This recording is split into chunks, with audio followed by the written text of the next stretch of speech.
Hello viewers welcome back to our channel. నేను ఈరోజు ఈ వీడియో ద్వారా కాకరకాయ నిలువ పచ్చడి ఎలా తయారు చేయాలో చెప్పదలుచుకున్నాను. ఒక కడాయి తీసుకొని బాగా ఎడిక్కిన తర్వాత అందులో 2 టేబుల్ స్పూన్ల మెంతులు వేసి దోరగా వేపుకోవాలి. అయితే నేను ఇంట్లో కోసమని కొద్దిగా మెంతులు ఎక్కువగా తీసుకున్నాను.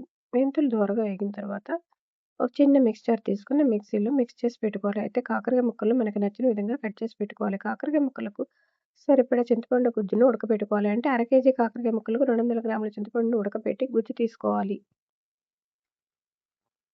కాకరకాయ ముక్కలకు సరిపడా నూనె తీసుకొని, ఆ నూనె బాగా మరిగిన తర్వాత కాకరకాయ ముక్కలను దోరగా ఏపుకోవాలి.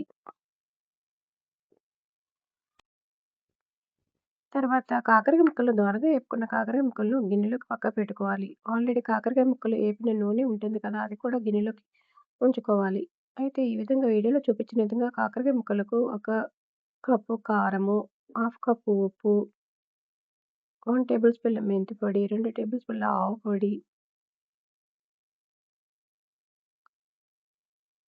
నూనె వేసి బాగా కలిపెట్టాలి. చేత్తో గాని, గరిటెతో గాని కలిపెట్టాలి. చేత్తో కలిపినట్టయితే మంచిగా ముక్కలకు పడుతుంది.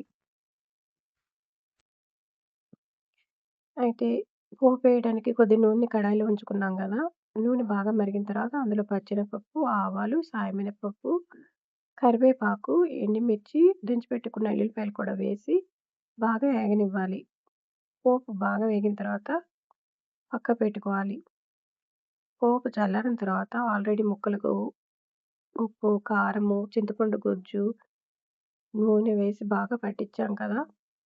ఆవపిండి, మెంతిపిండి కూడా వేసి కలిపి పెట్టుకున్నాం కదా! దానికి ఈ పోపుని యాడ్ చేయాలి. అంతేనండి, రుచికరమైన కాకరకాయ నిలువ పచ్చడి రెడీ.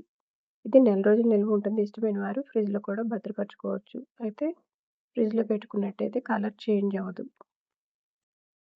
కూరగాయలు లేనప్పుడు ఈ పచ్చడిని అన్నంలోకి వేసుకొని తింటే చాలా రుచికరంగా ఉంటుంది. ఇష్టమైన వారు కొద్దిగా బెల్లం పొడి కూడా కలుపుకుంటారు.